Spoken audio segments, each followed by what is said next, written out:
Pass Go and collect $200. The real story of how Monopoly was invented. By Tanya Lee Stone, illustrated by Steven Salerno. What kind of Monopoly player are you? Do you save your money until you land on Park Place or Boardwalk? Do you buy up all the properties you can? Do you always want to be the banker? Do you and your friends like to make the game last for days or find ways to play a shorter game? Monopoly is one of the most famous games in the world. More than 1 billion people have played it in 111 countries. 1 billion! Monopoly is really about making and losing money. The person with the most money and property at the end of the game wins. Have you ever wondered who invented Monopoly? Or how rich and famous that person became? Was the inventor of Monopoly the ultimate winner? You need to look back more than 100 years to find out. Elizabeth Maggie, or Lizzie as she was called, was a woman of many talents. She was smart, made people laugh easily, wrote poetry and short stories, and enjoyed acting.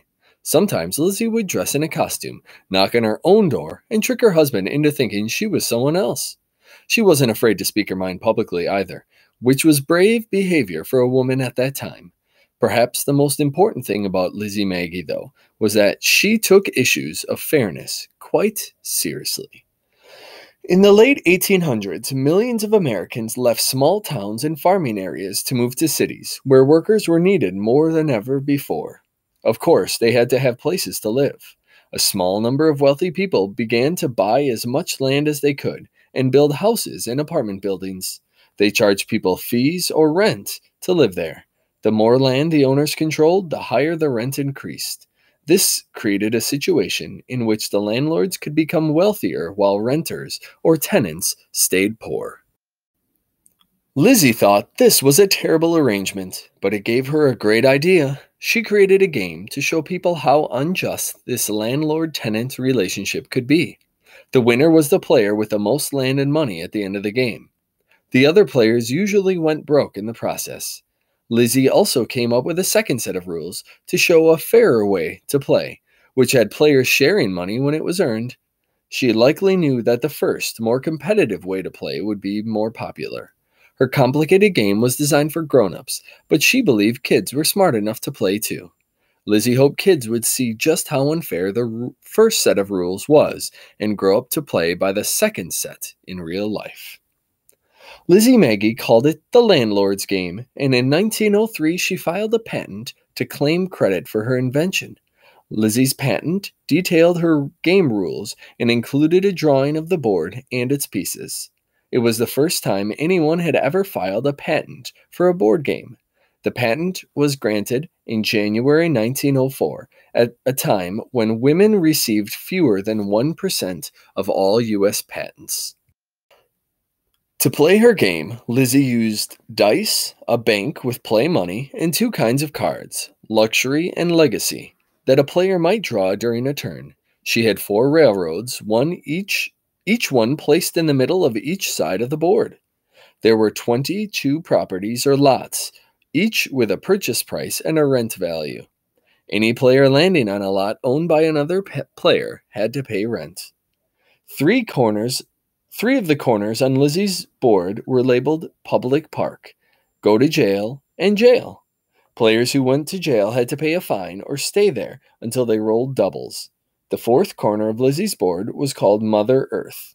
Each time players passed Mother Earth, completing one turn around the board, they collected $100. Does any of this sound familiar? Lizzie Maggie kept improving her game, designing a new board in 1906. She and 2 friends manufactured a small number of them. Lizzie added some new rules, including charging more rent for owning multiple railroads. Fans of the game also started using handmade boards. Pretty soon, lots of people were playing her game. One of them was a man named Scott Nearing. He taught business at the University of Pennsylvania and took Lizzie's game to class to teach his students about landlords and rent. He and his students loved the game. They started calling it Monopoly because that's the term used when an owner gains sole control over a group of properties. The students made replicas of the game. They shared them with other students at other colleges. The landlord's game was probably the most complex game of its time, but people enjoyed its many ideas and rules. Word spread, and soon more and more people were playing Lizzie Maggie's game, although most didn't know it was her idea. Did you ever change the rules when you play Monopoly with your friends?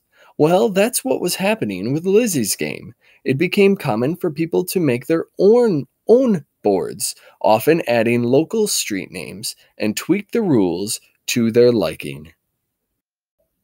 In 1909, Lizzie Maggie showed her game board to George Parker. George and his two brothers owned the Parker Brothers Game Company. They admired her game, but they thought it was too challenging and educational. They turned her down. She made more changes and tried to sell her game to the Parker brothers again, but they still weren't interested. In 1924, Lizzie renewed her patent. This time, she added a rule that allowed a player who owned all railroads or utilities to double the rent. Her added improvements rule allowed players to add houses to their property, increasing the rent. None of this stopped Lizzie's game from continuing to attract new players. Devoted fans kept making their own changes. The most lasting changes happened in Atlantic City, New Jersey, in 1930. Ruth Hoskins, a young Quaker teacher, and her friends renamed most of the properties after Atlantic City streets and neighborhoods. They were inspired by locations such as St. Charles Place, Ventnor Avenue, and Boardwalk. Someone else came up with color sequences and dividing the properties into groups of 3. Atlantic City players added hotels to the game as well. Around this time, a huge financial crisis called the Great Depression struck. All across the country, companies and farms went out of business. People had trouble paying for everything from food to rent. By 1932, 1 in 4 Americans had lost their jobs. One of them was a man named Charles Darrow. He and his wife had dinner with friends who happened to have an Atlantic City game board. They taught the Darrows how to play. Charles loved the game and decided to make his own board. He asked his friends for copies of their rules. You know how some people have a knack for taking something great and making it even better? Well, that's what Charles Darrow did. The first board he made was round, although he quickly went back to the idea of a square board. The round one had inspired Charles to draw larger rectangles with bars of color on the top, one for each group of properties. He also created new designs with the help of stencils for the chance question marks, the waterworks faucet, the electric company light bulb, and the railroad trains. Here was another big change. Instead of sharing the game freely like most others had done, Charles started selling sets to friends. Nearly broke, he thought it might be a good way to earn money for his family. He made each one by hand, drawing the game board on a large piece of oilcloth with pen and ink, and using oil paints for the colored bands. He cut scraps of wood into houses and hotels, and painted those too. He also typed up the rules. Each game took about 8 hours to make. Soon, Charles Darrow advertised his version, claiming credit as its inventor. With some of the profits he earned from selling his sets, Charles paid to have 500 game boards made by a small local printing firm. He asked a cartoonist friend, Franklin Alexander, to help him improve the look of the game. Franklin added illustrations such as the go-to-jail police officer and Jake the jailbird, the man behind bars. Charles Darrow's colorful board made Monopoly look more dynamic than ever. In 1934, the 1934 board looks much like the one we know today. On the box, it simply said Monopoly. Charles tried to sell the game to 2 companies, one of which was Parker Brothers. He was turned down, just like Lizzie. But Charles did not give up. He persuaded a big department store and a famous toy store to stock his Monopoly sets for Christmas. Pretty soon, other stores signed on. Parker Brothers heard that Charles Darrow's Monopoly game was quickly becoming a big hit. It was selling so well that the no Parker Brothers had given him before was about to turn into a yes. Charles signed a contract with Parker Brothers that included naming him as the game's inventor. Uh-oh. Trouble? You know that Charles didn't invent Monopoly. Lizzie Maggie did. You also know that others made changes to her game as it was passed from community to community across the country. But Charles Darrow's round of changes, his success in selling it, and a new attitude at Parker Brothers finally made the company give Monopoly a chance. To protect anyone from copying it, Parker Brothers needed a patent. Can you guess what happened next? The Parker Brothers discovered Lizzie Maggie's patent. George Parker then remembered Lizzie trying to sell him her game years before. After having made an earlier claim that Monopoly was his brainchild, Charles Darrow admitted he had worked from an existing game, but he didn't know who created it. Parker Brothers had a big problem. The company needed to own Lizzie's patent to be able to sell Monopoly.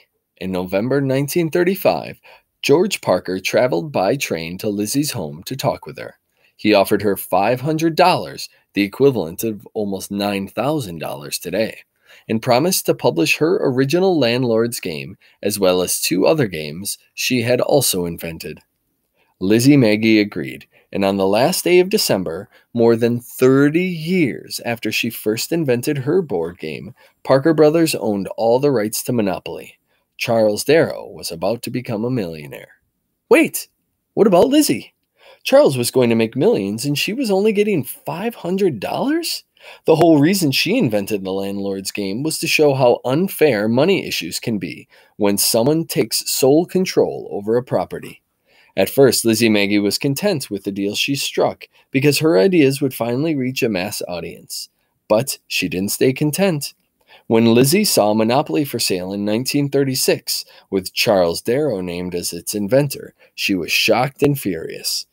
And she wasn't the only one. Many of the players who added to the game before Charles came along were also upset. Lizzie Maggie didn't hesitate to talk to reporters at the Washington Post. Although the paper ran a story about Lizzie being the original inventor, the news of her claim eventually faded. Today, we know that without Lizzie Maggie, there likely never would have been a game called Monopoly for us to play and love. Her initial idea is the heart of the game, and without Charles Darrow, Monopoly might not have become America's favorite board game. All the other folks who added their ideas along the way helped make it great too. So who wins in the story? What do you think? Did Lizzie Maggie make a wrong move? Did Charles Darrow? How would you have played it? In any case, there is no doubt that millions of people all over the world adore Monopoly.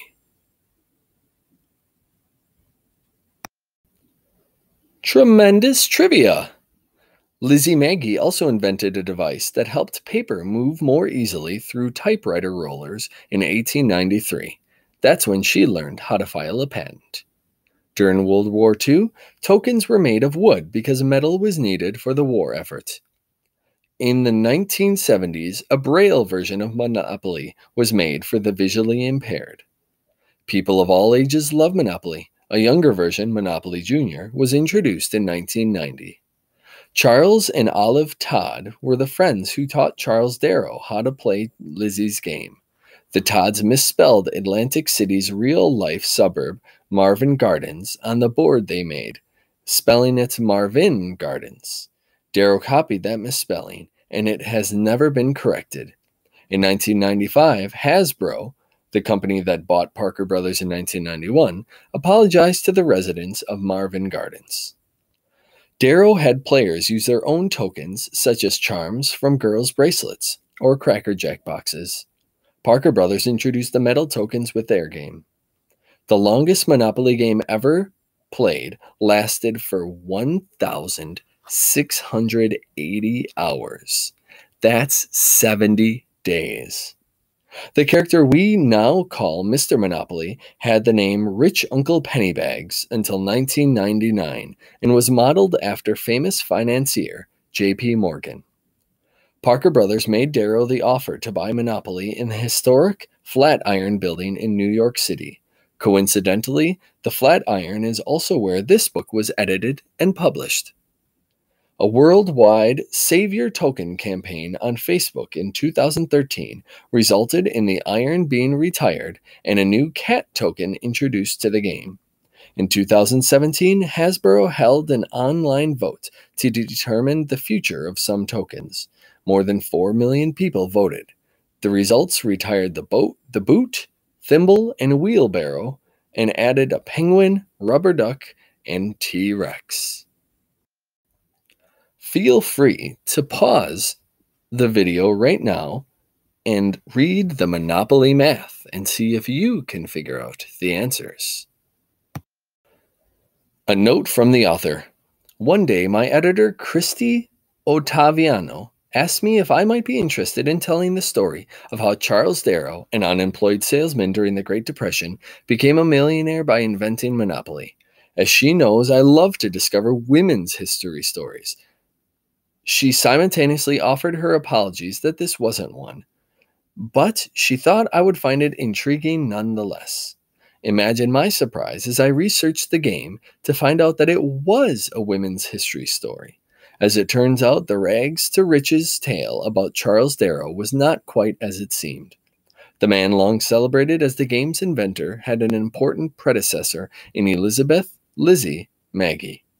It has been a running joke in my family that I seem to keep writing about Elizabeths. I've written picture books about Elizabeth Cady Stanton and Elizabeth Blackwell.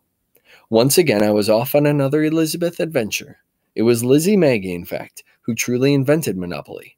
There's only one kind of story I like as much as a women's history story, and that's a little-known, unsung heroine story.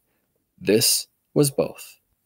As this book goes to press, there is no information about Lizzie Maggie on the Hasbro site, although there have been times when Maggie's contributions to the game's history were officially noted.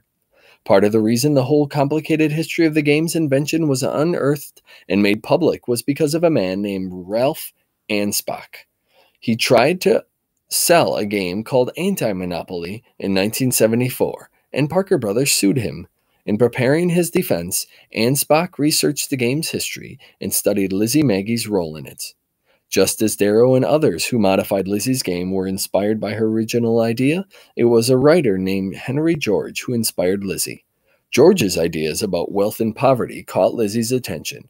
George believed that everything found in nature, such as land, belonged to everyone and should not be taxed, that the value of land should not rise, and that only what people did to improve the land, such as build on it, should be taxed. Therefore, he reasoned, landowners had no right to continually increase rents simply because they owned the land upon which a building sat. This was the basis of Henry George's single tax theory, and it was this theory that sparked Lizzie Maggie to create the Landlord's Game, a game that began the worldwide craze of Monopoly.